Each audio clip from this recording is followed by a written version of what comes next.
coração da África, existe um lugar onde o poder bruto e indomável da natureza se manifesta plenamente. Uma terra de beleza de tirar o fôlego, onde o rio Nilo Vitória esculpe paisagens ancestrais e o ar é carregado pelo aroma da terra selvagem e pelos chamados de criaturas exóticas. Este é Uganda, um país que cativa aventureiros há séculos, uma joia de vida vibrante e natureza selvagem primitiva. Mas a própria natureza selvagem que atrai as pessoas guarda seus próprios segredos obscuros. É um lugar onde beleza e perigo andam de mãos dadas, onde a linha entre uma aventura inesquecível e um pesadelo impensável é terrivelmente tênue.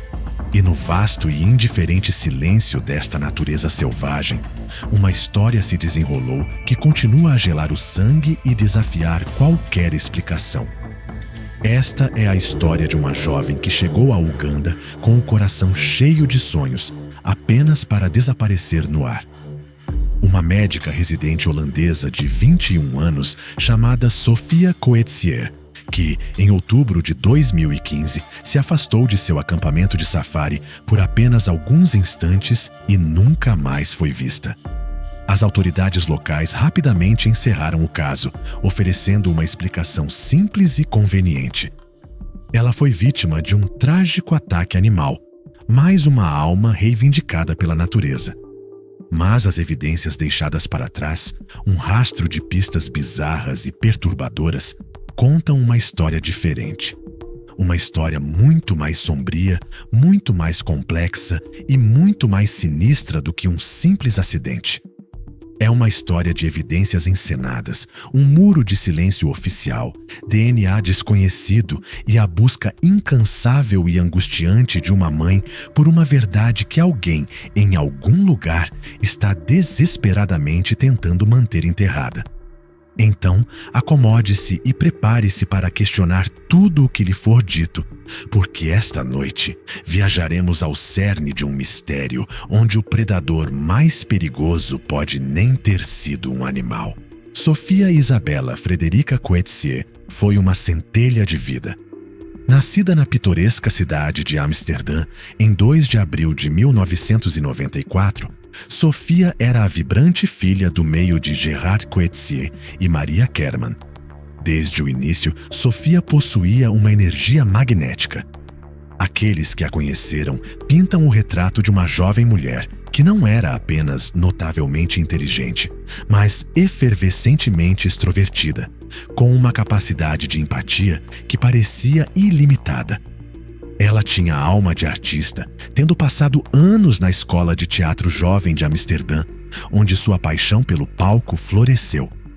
Ela tinha um carisma natural, uma maneira de atrair as pessoas para sua órbita com um sorriso contagiante e uma curiosidade genuína sobre o mundo. Mas, por trás do talento artístico, havia uma mente movida por um profundo senso de propósito. À medida que amadureceu, seu foco mudou do palco para as complexidades do corpo humano. Ela se concentrou em uma carreira na medicina, um caminho que parecia perfeitamente alinhado com sua natureza compassiva.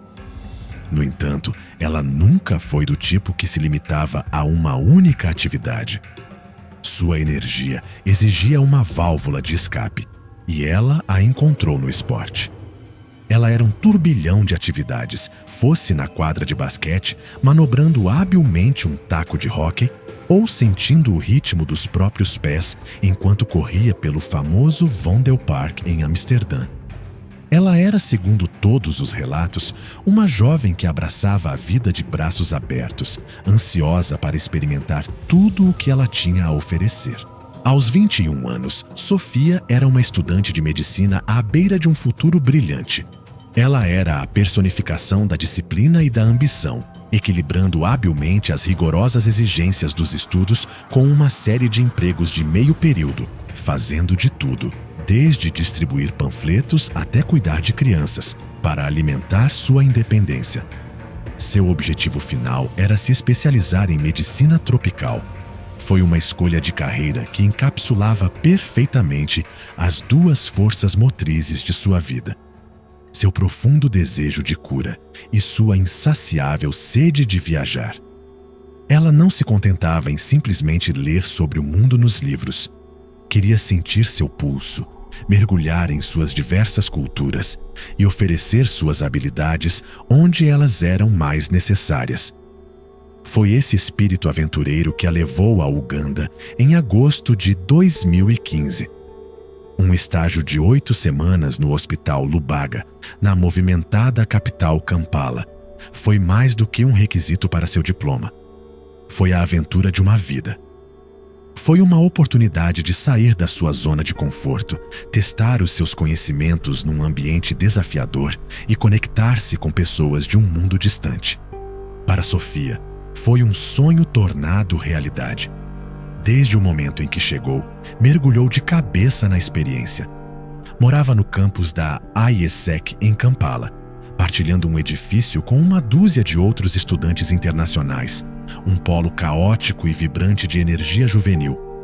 No hospital, rapidamente conquistou a reputação de estagiária dedicada e trabalhadora. Não tinha medo de meter a mão na massa. Os seus colegas maravilhavam-se com o seu compromisso inabalável, lembrando-se de como ela ia além das suas funções sem hesitar. Não estava apenas a observar, estava a participar, fosse auxiliando em cirurgias complexas, ajudando a trazer uma nova vida ao mundo durante partos, ou até mesmo a pegar numa esfregona para limpar o chão quando o hospital estava com falta de pessoal. Estava completamente envolvida, e enquanto se entregava totalmente ao Uganda, o país parecia abraçá-la em troca. Ela se apaixonou profundamente pela alma da cidade, pelo calor do seu povo, pela riqueza da sua cultura, pela majestade de tirar o fôlego das suas paisagens. Estava tão determinada a conectar-se a um nível mais profundo que começou a aprender Luganda, uma das línguas locais mais comuns, para poder falar com os seus pacientes e com as pessoas da sua comunidade sem barreiras. A sua família em Amsterdão tinha notícias dela todos os dias, e a sua voz vibrava de entusiasmo enquanto contava as suas últimas aventuras e as lições profundas que estava a aprender. As crianças locais em Kampala adoravam-na, e os seus rostinhos iluminavam-se quando ela aparecia. Muitas vezes seguiam-na enquanto ela caminhava, atraídas pelo seu espírito gentil e energia radiante. Sofia era mais do que uma simples visitante, estava a tornar-se parte integrante da comunidade. Ficou tão cativada que começou a fazer planos para regressar após a formatura, chegando mesmo a ponderar a possibilidade de construir uma vida permanente ali. Para quem estava de fora, a vida de Sofia parecia um conto de fadas. Uma jovem bonita, inteligente e compassiva, viajando pelo mundo e realizando os seus sonhos. Mas por trás do sorriso radiante e do espírito aventureiro, Sofia travava uma batalha silenciosa e pessoal.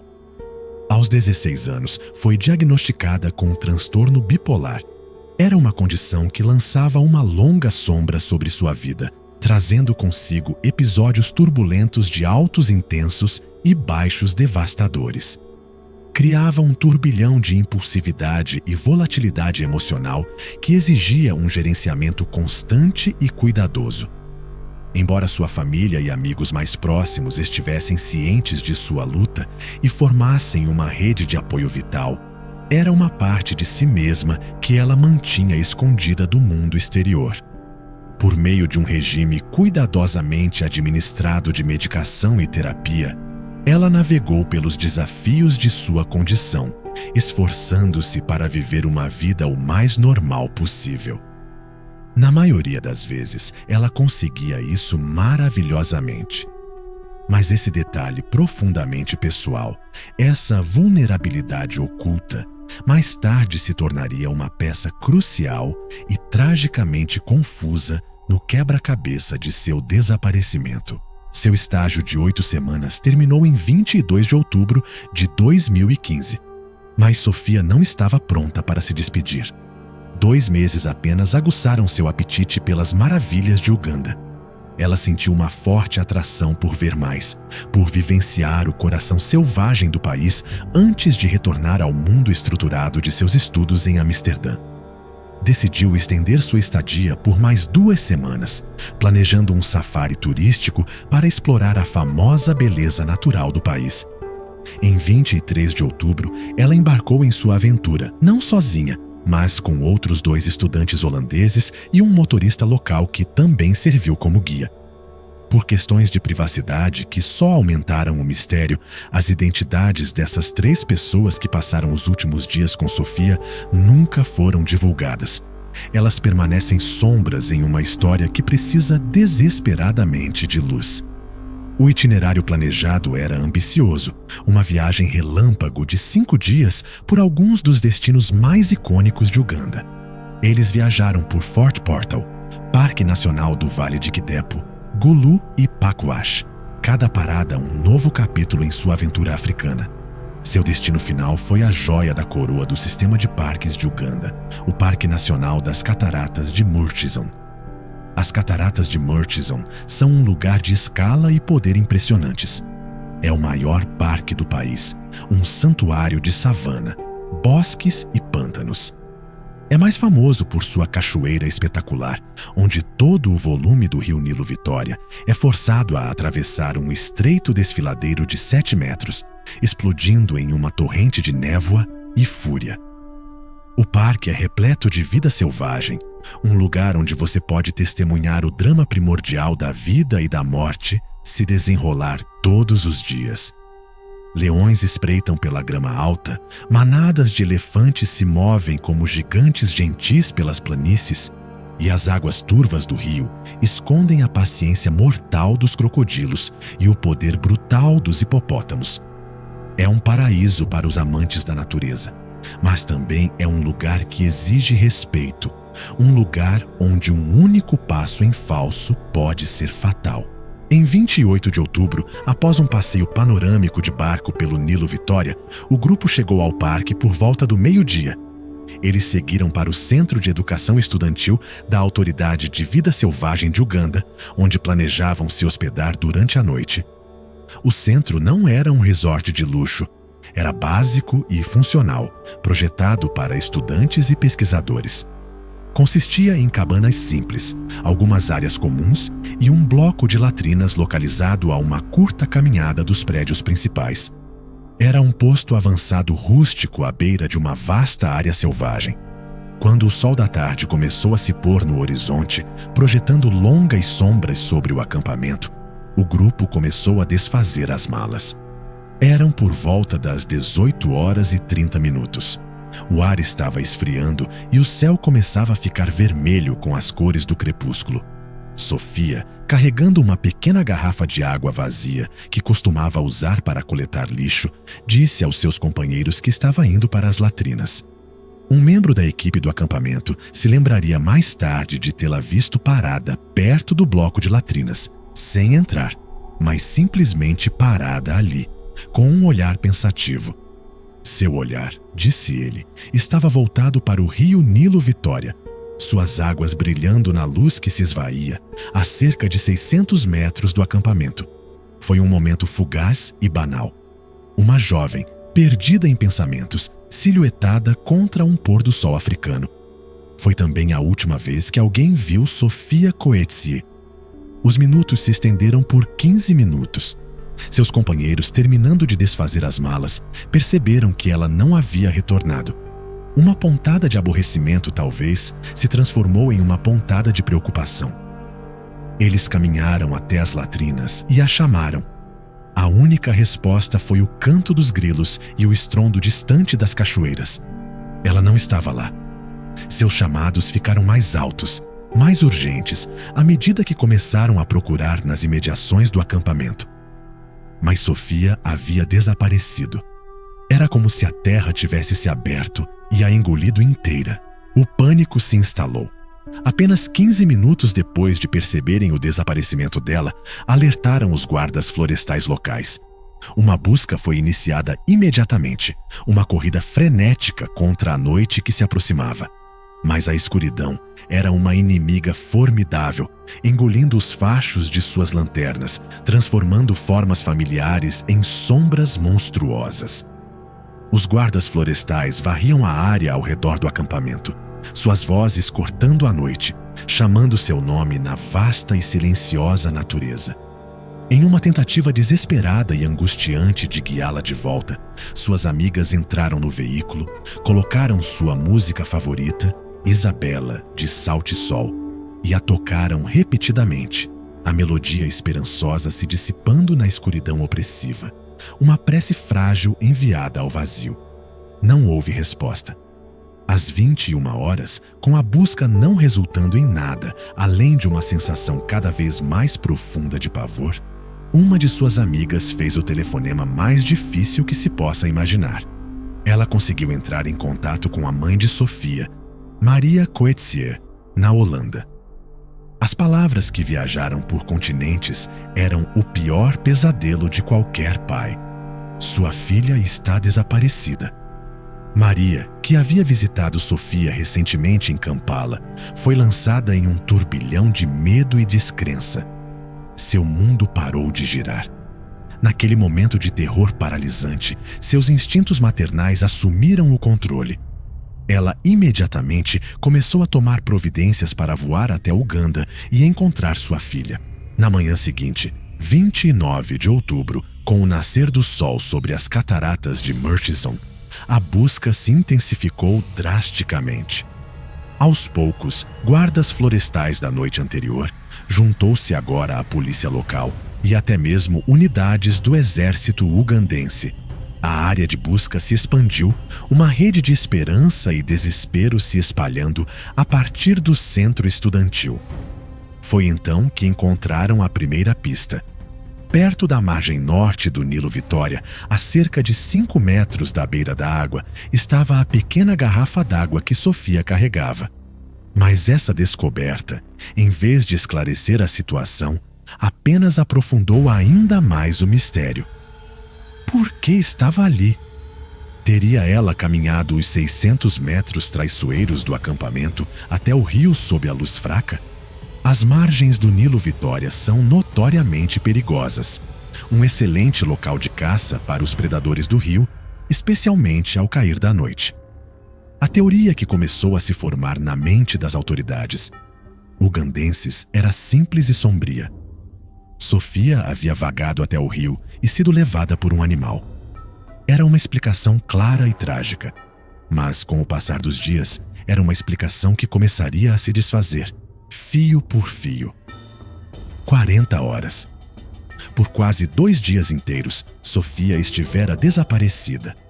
Na tarde de 30 de outubro, a equipe de busca fez uma segunda descoberta, muito mais perturbadora. Espalhados na vegetação, a cerca de 50 metros de onde a garrafa d'água foi encontrada, estavam mais pertences dela. Havia um par de calças de caminhada, um único sapato, seus óculos de sol, uma nota rasgada de 1.000 shillings e uma sacola de souvenirs vazia que ela havia comprado em Kampala. O detalhe mais bizarro e perturbador foi um pedaço de tecido, que se acredita ser de suas calças, encontrado enrolado em um galho de árvore, a impressionantes 5 metros do chão.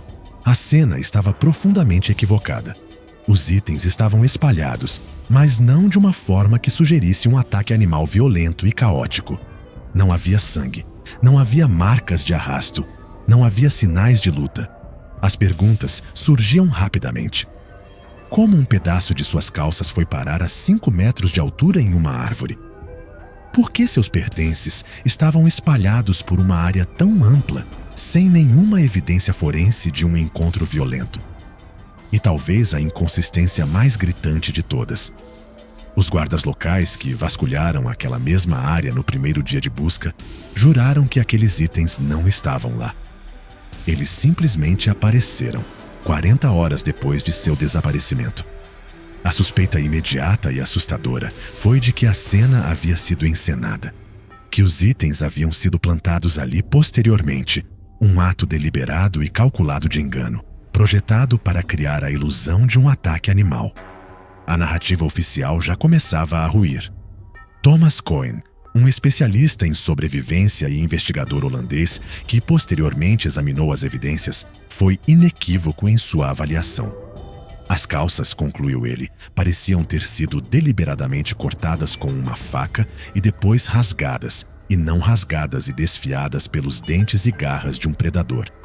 A completa ausência de sangue, tecido ou qualquer outro material biológico nas roupas reforçava ainda mais sua conclusão de que nenhum ataque animal havia ocorrido ali. Como Thomas argumentou incisivamente, nenhum animal na Terra colocaria meticulosamente as roupas de uma vítima em uma árvore ou distribuiria seus pertences de forma organizada. Para ele e para muitos outros, a cena gritava a intervenção humana. Para as autoridades ugandenses, a teoria do ataque animal era uma maneira rápida e conveniente de encerrar um caso que poderia manchar a vital indústria turística do país.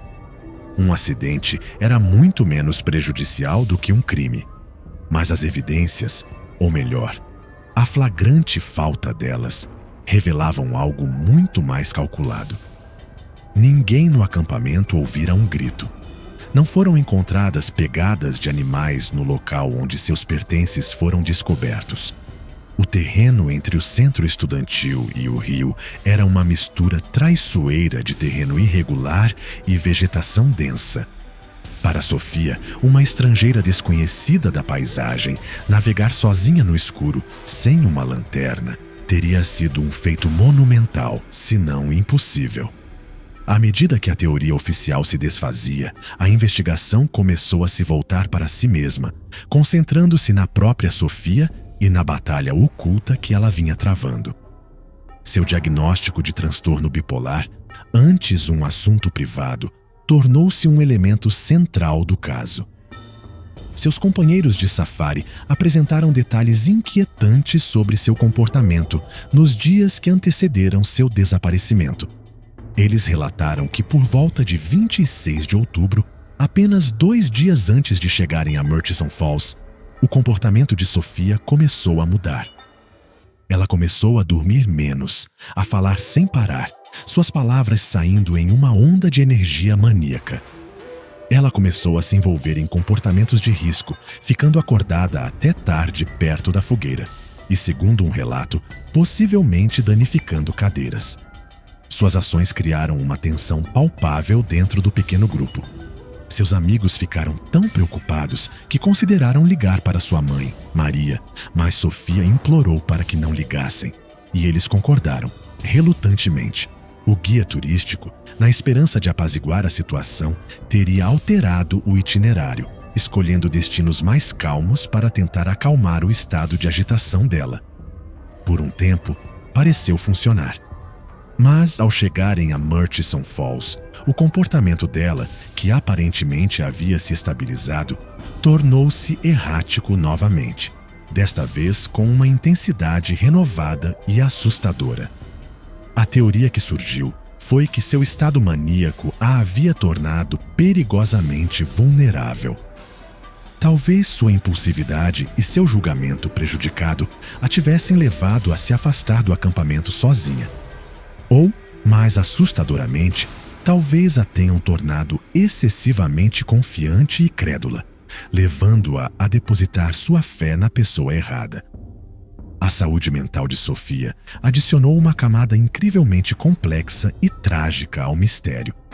Embora um episódio maníaco pudesse explicar por que ela havia deixado o acampamento, não ajudou em nada a explicar a dispersão bizarra e encenada de seus pertences, a ausência de um corpo ou seu desaparecimento completo e total da face da terra.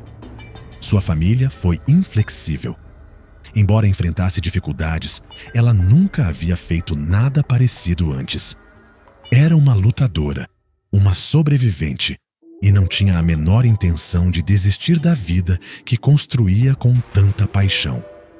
Então, o que realmente aconteceu naquela noite escura em Murchison Falls? Em 30 de outubro, Maria Coetzee chegou ao parque, uma mãe movida por uma esperança desesperada, acompanhada por funcionários da embaixada holandesa. A operação de busca se intensificou imediatamente. Helicópteros da polícia começaram a sobrevoar o local, com seus rotores cortando o ar úmido. Uma equipe especializada de drones, enviada pelas autoridades holandesas, utilizou sua tecnologia avançada, vasculhando a vasta paisagem em busca de qualquer sinal da menina desaparecida. Mas apesar do esforço maciço de várias agências, não encontraram nada. Nem uma pegada, nem um vestígio de roupa, nem um único vestígio de Sofia. A mídia ugandense fez uma cobertura breve e superficial da história, adotando e promovendo rapidamente a narrativa oficial do ataque animal antes de prosseguir.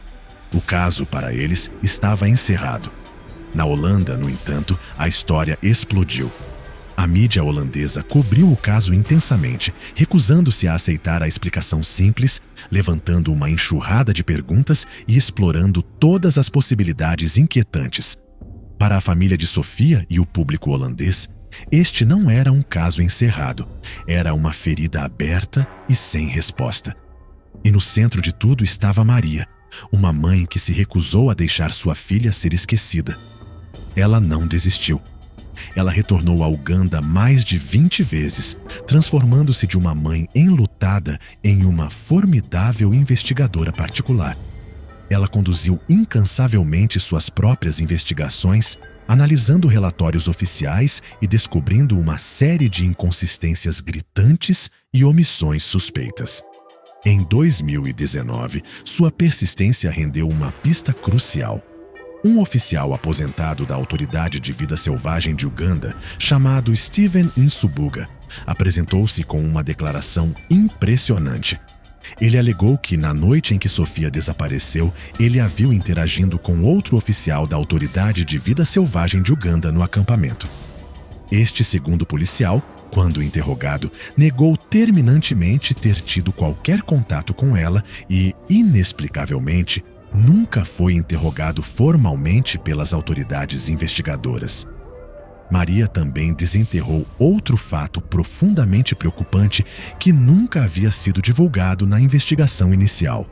Na mesma noite em que Sofia desapareceu, um acampamento que abrigava aproximadamente 400 novos recrutas da UVADPUA estava ativo a apenas 1,9 quilômetros do Centro de Educação Estudantil.